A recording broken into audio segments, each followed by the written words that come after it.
오늘 하나님께서 우리에게 주시는 말씀은 마태복음 26장 30절부터 46절까지입니다. 마태복음 26장 30절부터 46절까지입니다.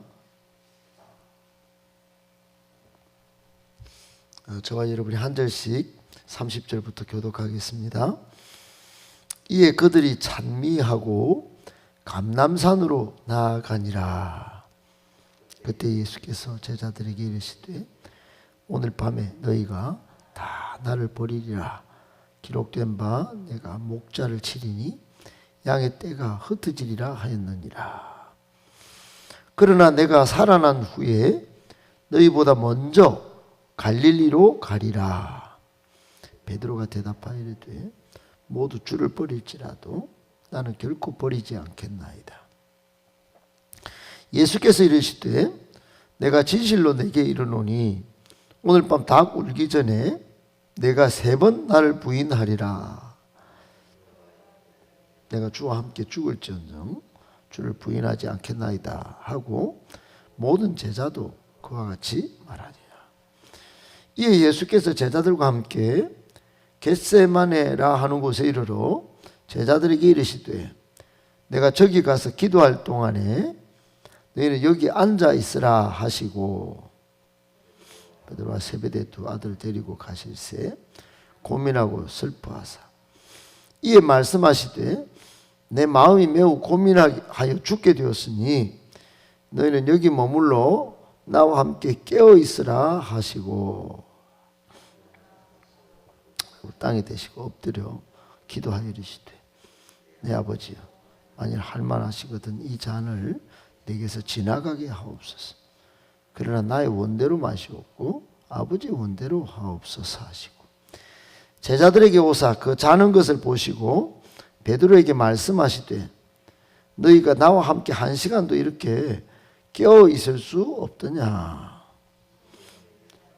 기도하여 마음에는 이르되 육신이 약하도다 하시고 다시 2번째 나아가 기도하여 이르시되 내 아버지여 만일 내가 마시지 않고는 이 잔이 내게서 지나갈 수 없거든 아버지의 원대로 되기를 원하나이다 하시고 다시 오사 보신즉 그들이 자니 이는 그들의 눈이 피곤함이라. 또 그들을 두시고 나아가 3번째 같은 말씀으로 기도하신 후 이에 제자들에게 오서 이르시되 이제는 자고 쉬라. 보가 때가 가까이 왔으니 인자가 죄인의 손에 팔리느니라. 46절 같이 읽습니다. 일어나라 함께 가자. 보라 나를 파는 자가 가까이 왔느니라. 아멘. 네, 우리 김태호 장로님 부인 되시는 박영수 집사님 어제 디스크 시술 잘 되었다고 연락이 왔습니다.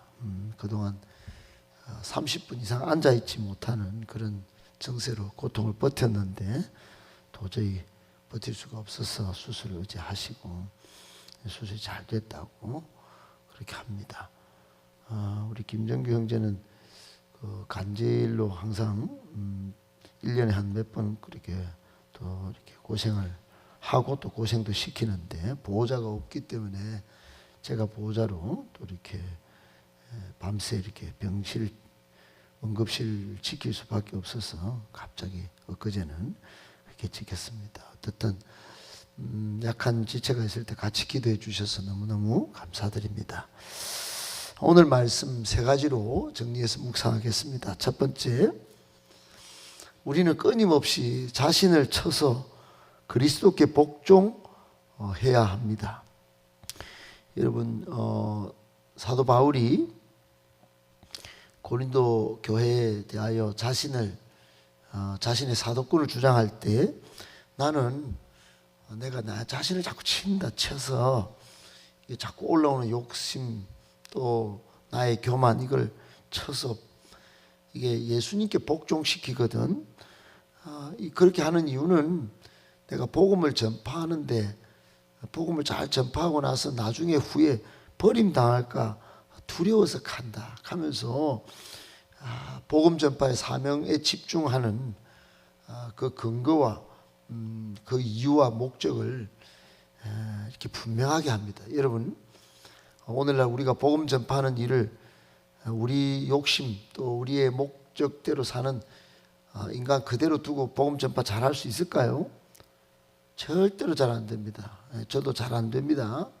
끊임없이 저를 쳐서 예수님께 복종하게 훈련 안 되면 여러분 복음 전파의 삶을 사는 게 이게 정말 힘들고 어렵고 좀 두려운 일이 분명합니다. 여러분, 예수님은 지금 복음 전파를 위해서 우리를 다 사명자로 부르셨습니다. 이 시대, 우리가 지금 살아가는 이 시대가 마지막 시대인데 예수님께서 말씀하시기를 마가복음 16장에 부활하셔서 너희는 온 천하에 다니며 만민에게 복음을 전파하라 그랬어요. 그리고 우리가 살펴본 마태복음 앞에도 종말의 때에 정말 복음을 모든 민족에게 전파할 때 그때가 끝이라 이랬습니다. 끝이, 역사의 끝은 만민에게 복음이 전파될 때 그때가 끝입니다. 어떻든 이 끝의 시대에 우리가 사는데 우리가 할 일은 복음 전파하는 일이고 이걸 잘하기 위하여 이제 주님 앞에 바로 잘 서기 위하여 끊임없이 자신을 쳐서 예수님께 복종하도록 훈련시켜야 합니다. 여러분, 신앙 생활을 하는 사람에게는 한 세 종류가 있어요. 믿음의 3류가 있고 2류가 있고 1류가 있습니다. 3류는 세상에 한 발, 교회 한 발, 양다리를 거칩니다. 하나님이 계신 것 같기는 한데 확신은 없고 교회 오기는 한데 그래서 설교 시간에 잠만 자고 옵니다. 세상에 나가서도 불신자처럼 살려고 하니까 양심에 찔리고 아이고 그러니 차라리 예수 안 믿으면 좋았을걸 이런 생각을 합니다. 이런 사람은 자신도 불쌍하고 예수님도 불쌍하게 만드는 사람이죠. 믿음의 2류가 있는데 2류는 기도로 신앙생활도 열심히 합니다. 하는데 그러나 모두 자기 열심이에요. 자기가 복받기 위해서 하고 자기가 복받기 위해서 봉사하고 진정으로 복음을 누리며 이게 기뻐하는 그런 모습이 없습니다. 복음 때문에 기뻐하기보다 자기 의로 그냥 만족하며 사는 거죠. 자기 의를 쌓다. 그러다가 어느 한순간 한계에 부딪히면 실족합니다. 어느 순간 자기 뜻대로 안 풀리면 막 완전히 원망불평하고 그때는 딱 돌았습니다. 여러분, 믿음의 인류가 되도록 훈련해야 됩니다. 믿음의 인류는 기도로 날마다 하나님의 살아계심을 체험하고 또 기도할 때마다 하나님이 살아계시구나 그렇게 느끼고 증거합니다. 누립니다. 그리고 항상 기뻐하고 입술로는 찬양이 끊이지 않습니다. 그리고 입술에 항상 감사가 있어요. 그리고 이런 사람들은 당당하게 삽니다. 세상에 복음으로 충격을 주고 믿는 사람이나 불신자에게 영향력을 끼칩니다. 여러분, 우리가 이런 믿음의 인류가 되려면 열심히 자신을 쳐서 복종시키는 대가지불이 필요해요. 대가지불. 여러분, 손흥민 같은 선수가 되기 위해 얼마나 피눈물 흘렸겠습니까? 지금 얼굴이 막 맞아가지고 골절이 됐는데도 대표 선수로 월드컵에 출전하려고 한다고 하지 않습니까? 여러분, 스포츠 대스타도 그렇게 합니다. 그런데 우리가 하늘나라의 아주 마지막 주자거든요. 마지막 대표 주자예요. 그런데 그렇게 훈련이 안 된다. 이게 좀 그런 거예요. 오늘 그걸 잘 보여주는 사람들이 31절에 등장합니다. 31절에 예수님께서 오늘 밤 다 나를 버리리라 그래요. 다 나를 버리리라. 다 나를 버리리라. 여러분, 오늘 본문 앞에는 뭐라고 그랬어요? 한 사람 가룟 유다가 만찬을 나눌 때 유다가 나를 배신할 것을 예수님께 다 아시고 떡을 같이 떼셨어요. 근데 가룟 유다만 배신하는 거 아니었어요? 제자들은 깜짝 놀랐을 것입니다. 다 나를 버리리라? 뭐라고요? 우리도 버린다고요? 우리도 가룟 유다하고 똑같은 종자라고요? 굉장히 충격받았을 것입니다. 당연히 그랬다는 것을 헬라어 원문에 보면 여기다 다라는 말을 휘메이스, 한마디로 복수로 전부 다 버린다는 겁니다. 여러분, 결정적일 때 예수님 안 버리려면 철저히 훈련돼야 합니다.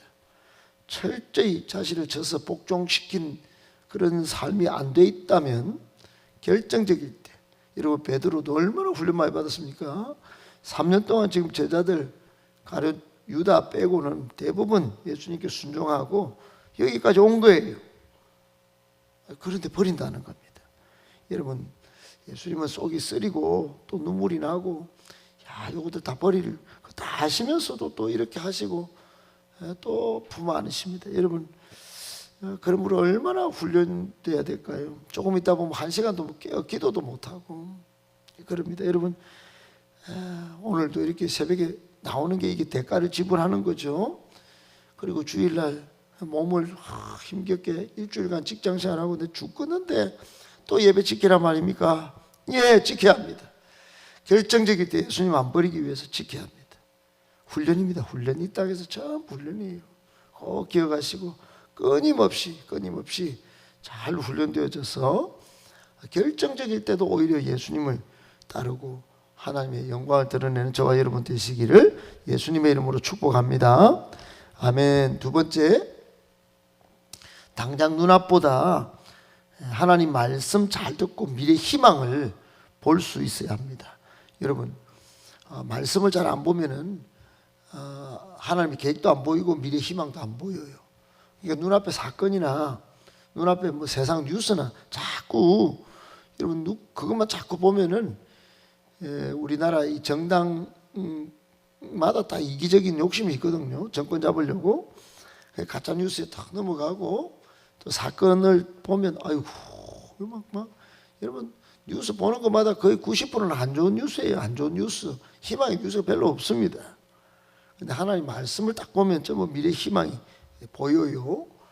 여러분 오늘 31절에 다 버리겠다고 충격적인 예수님의 예언을 듣습니다. 이게 다 버리고 다 흩어지는 게 이게 사실은 스가랴 13장 7절에 나오는 예언의 말씀이에요. 그런데 여러분 이 32절에 보니까 예수님이 당장 눈앞에는 체포당하고 사형당하고 판결을 받고 죽임 당하여 이제 제자들이 다 배신하고 도망가고 흩어지는데 예수님께서 뭐라고 말씀하시는 게 있냐면은 그러나 내가 살아난 후에 너희보다 먼저 갈릴리로 가리라 이런 말씀이 있어요.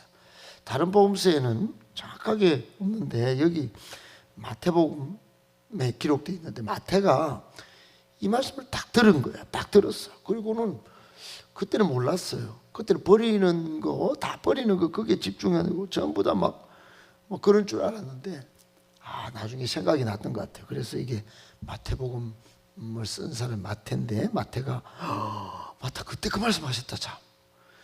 다시 살아나신다 하더라. 다 버린다 하는데, 야, 그때 충격 막 핵폭탄 같이 맞았는데, 다시 살아난다 하더라. 그리고는 그가 갈릴리가 되고, 예루살렘은 저 남쪽 대구 땅이면, 갈릴리는 저 평양 땅인데 그까지 가셔서 또 거기서 만난다고 먼저 가신다고. 야, 여러분 죽고 부활하신다는 걸 생각하기 전 전부 버린다고 그렇게 다 배신자가 될 거를 말씀하실 때 이때 예수님께서 하신 말씀이에요. 여러분 실제로 요한복음 21장에 보면 예수님께서 배신한 베드로와 그 제자들이 있는 곳에 거기 갈릴리 오셔가 모닥불 피워놓고 우리 노래도 있잖아요. 모닥불 피워놓고 마주 앉아서 뭐 그런 노래가 있잖아요. 딱 그 장면대로 모닥불 딱 피워놓고 베드로하고 다 불러갖고 딱 생선구이를 딱 하고 조반을 딱 마련해놓고 미역국 차려놓고 회복해야 된대. 너 격려 받아라. 이제 다 치료받자. 그러고는 너 사랑하지? 자 이제 내 양을 치라. 내 대신 내 양을 치고 내 양을 먹이. 그렇게 새로운 소명과 사명을 줘요. 사랑하는 여러분 31절만 딱 보면 이게 침울합니다. 이게 우울해요. 굉장히 다 버린다고 이게 굉장히 충격적입니다. 이게 분위기가 아니에요. 그런데 여러분 예수님께서 그냥 이대로 침울하게 끝내려고 하지 않으신 거예요. 미래에 잘 들어봐라. 내가 다시 살아난다. 알았지? 내가 다 버려도 갈릴리에서 다시 만날 거야. 응? 너 말씀 잘 듣고 말씀 잘 듣고 희망을 가져야 돼. 여러분, 예수님은 이렇게 하시는 거예요. 우리는 말씀은 잘 안 들어요. 듣고 싶은 것만 듣는 거예요. 그러니까 듣고 싶은 것만 듣다가 나중에 이게 안 되면은 절망하고 아이고 폭망했다 막 그러고 막 울부짖고 막 혼자 된 것 같고 막 억울하고 막 예수 믿은 게 이거 헛거다 헛거 이거 내가 이 평생 믿어놓고 이거 뭐 하는 짓이고 막 하고. 여러분, 이게 마지막에 이런 생각이 들면 곤란하거든요.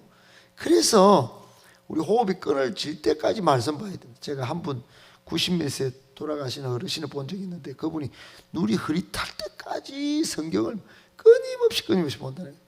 기도는 안 된대요. 기도는 자꾸 치매가 자꾸 이게 기억이 가물가물하고 말씀을 보니까 눈도 뜨이지고 기도도 되고 그렇게 사시다가 편안하게 가셨어요. 사랑하는 여러분, 당장 눈앞에 막 일이나 자녀 생각이나 막 복잡한 마음에 드는 생각 여기 사로잡히지 말기를 바랍니다. 그럼 그 생각이 나를 사로잡는 거예요. 말씀을 보고 말씀 잘 들으면 말씀이 나를 사로잡아서 희망을 노래하게 하는 것입니다. 꼭 기억하시고 말씀의 사람으로 살아가실 수 있기를, 그래서 미래의 희망을 보실 수 있기를, 우리 가정이나 우리 교회나 미래의 희망이 있다는 것을 꼭 기억하고 그렇게 살아가실 수 있기를 예수님의 이름으로 축복합니다. 아멘. 마지막 세 번째, 닭도 원수가 아니고 잠도 원수가 아니고 바로 우리 죄된 연약한 우리 자신이 원수입니다. 여러분, 33절에 베드로가 호기있게 아이고 악합니까? 다 줄을 버려도 모두 줄을 버려도 저는 결코 안 버립니다. 강한 자신감 또는 우월감으로 예수님께 반박을 해요. 그러자 예수님 오늘 밤 닭이 딱 울기 전에 3번 부인할걸? 그러니까 뭐라고 합니까? 35절에 제가 주님과 함께 죽겠다니까요. 그러고는 그 제자들 전부 다가 그렇게 말을 합니다만은 그랬지만 결국 어떻게 합니까? 모두 배반하고요. 닭이 웁니다. 여러분, 그래서 닭이 울 때 아이 저 닭새끼 봐라 저 새끼 막 운다 저거. 예수님 말씀은 저기 운다 저거. 그렇게 말하고 싶었을 수도 있을 거예요. 저기 안 울었으면 우리가 배반 안 했을 텐데 저기 예수님 말씀하시는 닭이 운다 저기 꽃게요 저 새끼 닭을 목을 비틀어 볼까 뭐 이렇게 여러분 닭 때문에 막 원수 삼고 안 울었으면 될 텐데 막 이렇게 여러분 이것 때문에 그런 게 아니죠. 제자들이 연약하고 한계를 가진 존재이기 때문에 예수님 배반하고 떠난 거죠. 그리고 36절 이하에 겟세마네 이제 기도를 합니다. 유명한 기도죠. 예수님께서 막 기도하러 땀이 막 피가 되도록 기도하시고 하나님께 제 원대로 마시고 하나님 원대로 해주세요. 그리고는 또 왔더니 전부 다 자고 코 골고 막 베드로도 자고 전부 자는 거예요. 그래서 예수님이 40절에 나와 함께 1시간도 어떻게 1시간도 못하냐. 나는 땀이 피가 되도록 이 사막 기후에 땀 나는 곳이 아닌데도 이렇게 눈물로 기도하는데 그리고는 41절에 시험에 안 들도록 깨어서 기도하거래. 마음에는 원이로도 육신이 약하구나. 여러분, 예수님이 우리가 시험에 잘 들고 또 유혹에 잘 넘어지는 그런 육신의 한계를 가진 존재인 줄 잘 아셨어요. 우리만 잘 모르죠. 우리만 호기 있게 막 베드로처럼 아이고 참네. 제가 무슨 목사고 장로고 뭐 여기까지 왔는데 뭐 내 앞에 내가 권사로서 이렇게 집사로 수고했는데 내가 어디 그런 존재인 줄 압니까? 아이고 참 왜 그러세요 진짜. 이러지만은 여러분 어떤 한 신학자가 말하기를 인간은 한 마리 벌레도 못 만들면서 한 타스나 되는 신들은 만들더라. 우상을 만들더라. 자기도 우상 만들고 막 자녀도 우상이 되고 돈도 우상이 되고. 여러분 그렇게 약하다는 겁니다. 비꼬면서 한 신학자가 말을 했는데 어떻든 여러분 닭도 원수가 아니에요. 잠이 어이구 내가 잠을 자서 막 예수님께 막 구중도 듣고 막 일 안 하나 막 잠도 원수다 막 내가 막 같이 기도할 수 있는데 막 잠이 원수다 잠이. 여러분 잠도 원수가 아니에요. 내가 약하고 내가 죄인이기 때문에 죄를 짓는 거예요. 그러니까 여러분 이런 거를 꼭 생각하고 내 대신 죽어주신 예수님 생각하면서 항상 감사할 수 있기를 바랍니다. 예수님께서 우리 불쌍히 여기시는 거예요. 안 그러면 우리 벌써 죽었습니다. 벌써 뭐 그냥 다 버림받았을지 몰라요. 지금도 한없는 자비로 품어 안아주시고 오늘 이제 다음 주 추수감사절인데 여기까지 인도해 주신 우리 주님께 감사하시고 순간순간 모든 힘과 정성을 다하여 예배 잘 드리시는